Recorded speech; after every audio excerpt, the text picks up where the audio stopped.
Setelah ini mohon untuk mempersiapkan diri Kepala Sekolah dari tingkat SD, SMP, MTS, dan SMA, SMK untuk foto di depan.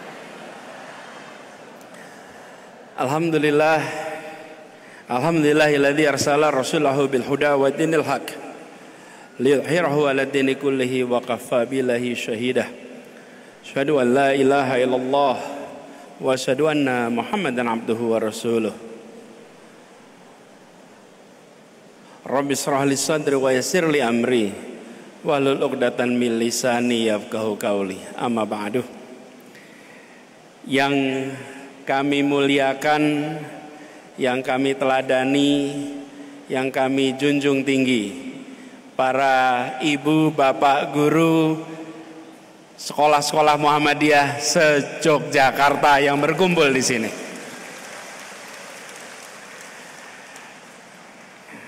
Yang kami hormati Ketua PWM DIY Bapak Ikhwan Ahada, yang kami hormati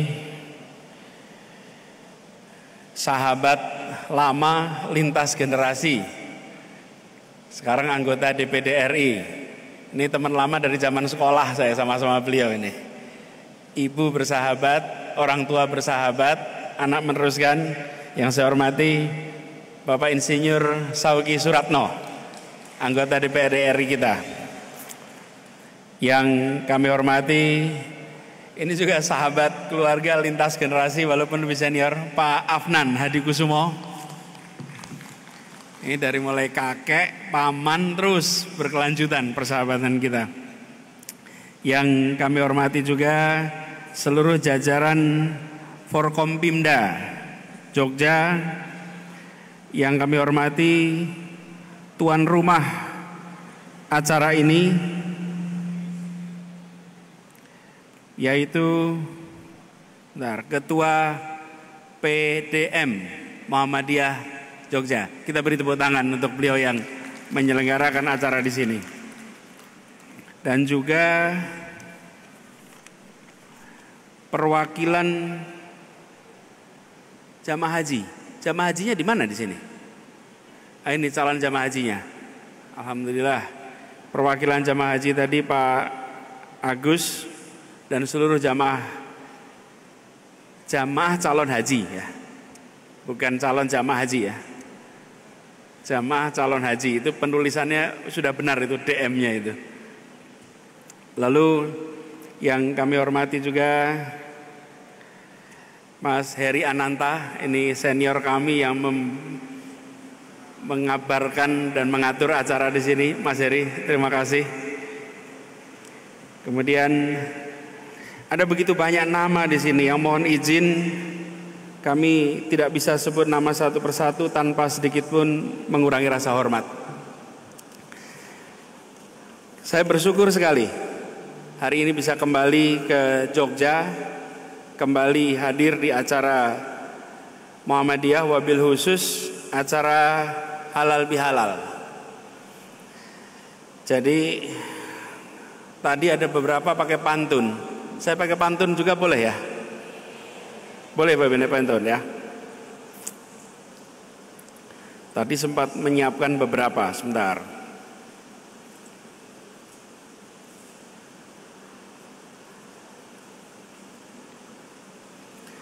Kembali ke Jogja, pulang ke rumah. Sawalan Muhammadiyah penuh cinta. Guru-guru berkumpul dengan gembira, membuat hati riang di kampung halaman.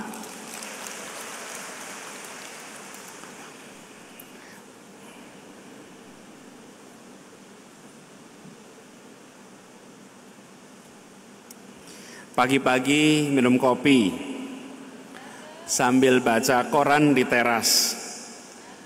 Sawaran guru Muhammadiyah penuh arti. Semoga bikin kelas ramai dan lepas. Semoga pantun ini cocok buat acara salawan Muhammadiyah di Jogja. Ini contoh pantun yang dibuat menggunakan artificial intelligence, Bapak Ibu. Jadi kita sudah hidup di abad 21, kreativitas pribadi dikombinasi dengan kreativitas artifisial. Nah, ada yang menarik tadi saya sampaikan kepada Pak Ketua di Alam Sawalan kali ini. Ini pertama kali saya hadir di Sawalan, di mana saling memaafkannya itu menggunakan kalimat yang diucapkan bersama-sama, bukan saling bersalaman satu persatu. Ini sebuah inovasi yang sangat efektif oleh Muhammadiyah di, paling nggak saya lihat di Jogja ini gitu. Karena biasanya kalau Sawalan kita semua berjejer, bersalaman, dan itu bisa berjam-jam, apalagi kalau di instansi pemerintah yang paling lelah kepalanya, Pak. Karena kepalanya yang berdiri paling lama di situ, seperti mantenan gitu. Hari ini saya menyaksikan satu terobosan yang menarik. Tapi ini barangkali menggambarkan konsistennya Muhammadiyah. Dan ini juga salah satu sebab saya setuju untuk hadir di sini. Saya sampaikan, Bapak Ibu sekalian, karena yang berkumpul ini guru. Jadi saya bersedia hadir untuk berbagi soal pendidikan. Karena kalau Sawalan, tausiah hikmah Sawalan, itu sudah ada mubalih-mubalihnya. Mubaligotnya sudah ada, yang memang spesialisnya di situ. Tapi kalau ini guru, saya bilang saya insya Allah hadir. Saya mau ngomong soal pendidikan di dalam kesempatan ini dengan guru-guru yang merupakan pembentuk masa depan bagi umat dan bangsa kita.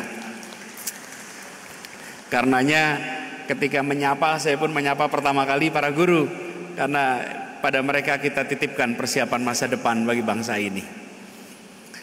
Ibu bapak sekalian, Muhammadiyah ini sejak awalnya memilih jalan terjal yang sunyi, jalan pendidikan, jalan pelayanan sosial, jalan mencerdaskan, jalan memberdayakan, bukan jalan kekuasaan dan jalan kemegahan. Ini adalah jalur yang sunyi di tengah riuh rendahnya panggung rebutan pengaruh. Muhammadiyah teguh menanamkan pengaruh lewat keteladanan yang senyap tapi menghujam. Ribuan sekolah dari Sabang sampai Merauke berdiri bukan dengan gegap gempita seremoni, tapi dengan kerja kolektif yang tidak kenal lelah, yang tidak butuh sorotan kamera. Bahkan sampai ke pedalaman pelosok yang pemerintah belum menjangkau, Muhammadiyah sudah hadir menyalakan lentera ilmu dalam kesunyian kehadiran manusia. Sebelum maju ke depan, saya juga terima wakaf pembangunan rumah sakit PKU Muhammadiyah Kota Gede. Dan ketika tadi acara belum dimulai, anak-anak kepanduan tadi keliling membagikan sumur pahala untuk kita nyemplungkan. Biasanya soft paling depan itu tidak dikelilingi. Kalau di Muhammadiyah soft paling depan didatangi juga gitu. Termasuk Mas Saugi itu. Cuman kalau Mas Saugi udah nggak pakai cash lagi, Mas Saugi, pakai elektrik gitu. Nah, ini apa? Cermin kemandirian, cermin ketidaktergantungan, dan itu sudah terbukti jadi prestasi di seluruh organisasi dunia. Muhammadiyah kalau tidak salah tadi disebut nomor 4 yang memiliki aset seluruh dunia. Ini adalah tanda bahwa pesan Kiai Haji Ahmad Dahlan, hidup-hidupilah Muhammadiyah, jangan mencari hidup di Muhammadiyah, tetap hidup, menyala, mentradisi, dan makin meluas di perserikatan ini. Nah, Muhammadiyah melakukan revolusi. Revolusinya itu bukan dengan senjata, bukan dengan pidato di panggung, tapi dengan menghadirkan guru di ruang kelas, dengan tenaga kesehatan di berbagai pelosok negeri. Dan insya Allah tradisinya terjaga.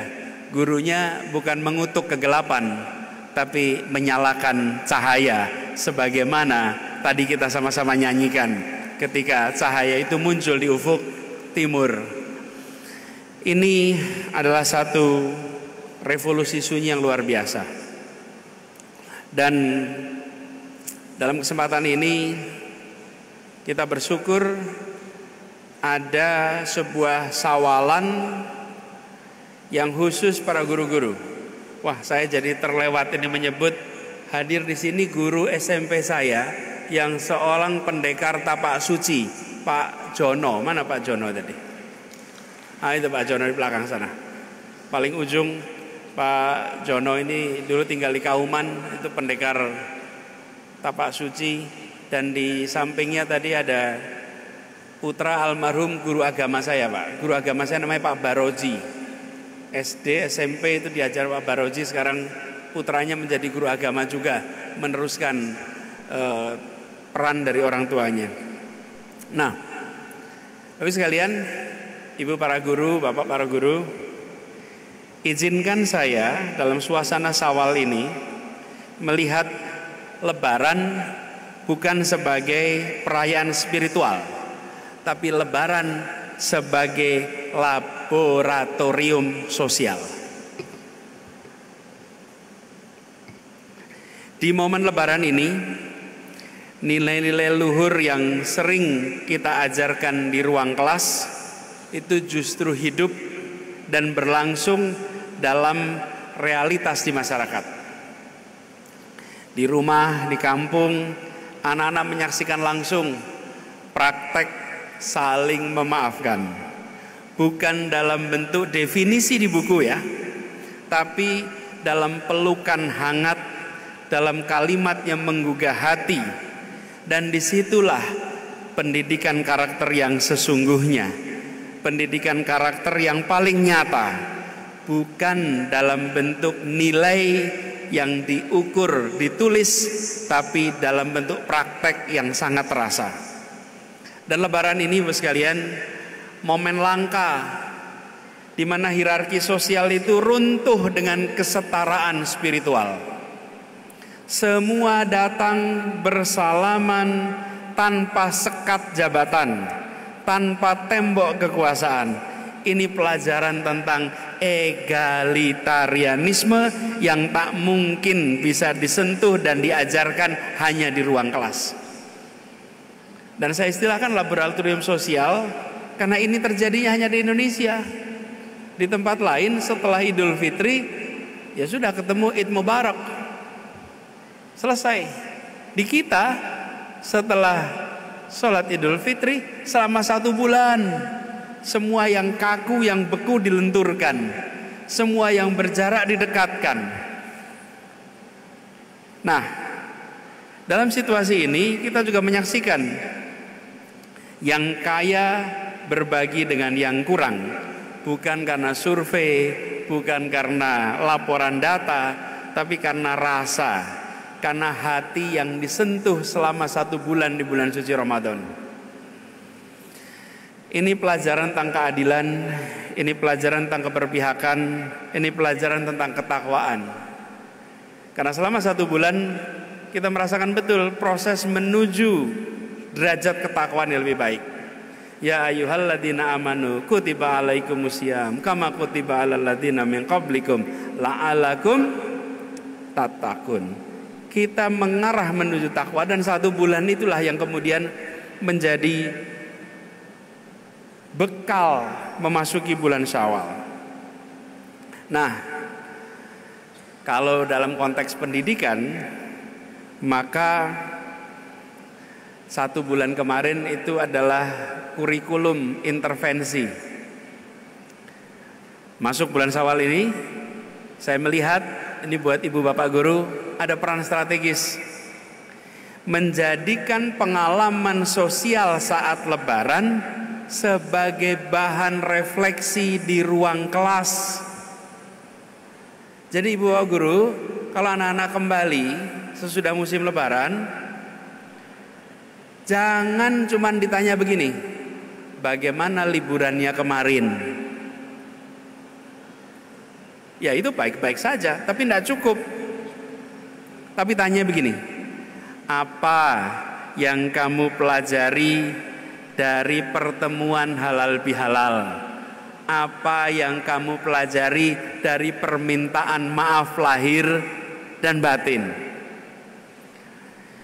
Dari situ anak-anak akan merasakan bahwa belajar itu bukan dari tulisan yang ada di papan tulis, bukan sekedar dari lisan gurunya, tapi belajar itu dengan melihat fenomena dan mengambil hikmah dari fenomena. Jadi pelukan nenek, pelukan ibu, kehangatan kumpul keluarga, obrolan keluarga jadi bahan pelajaran. Tidak terlewat begitu saja. Ditambah lagi Bu sekalian, kita punya tradisi mudik. Walaupun kalau di Jogja ini hampir semuanya ansor gitu ya. Kalau di Jakarta mayoritas muhajirin di sana itu. Jadi kalau sudah waktu lebaran ya semua keluar. Kalau Jogja barangkali bagian menampung ini yang kemarin mudik, yang kemarin pergi. Nah, mudik ini Ibu Bapak sekalian jadikan sebagai bahan pelajaran di ruang kelas. Ketika anak-anak mau berangkat mudik, mau berangkat keluar kota, pesankan, nak, nanti di jalan kau jangan buka HP terus. Lihatlah keindahan perjalanan di perjalanan pulang, yang naik bis, yang naik kereta, yang pakai pesawat, yang naik mobil. Sepanjang jalan lihatlah Indonesia. Jangan kita sepanjang jalan lihat HP. Kalau sepanjang lihat HP, nggak ada pengalaman perjalanan. Yang ada dan nonton HP.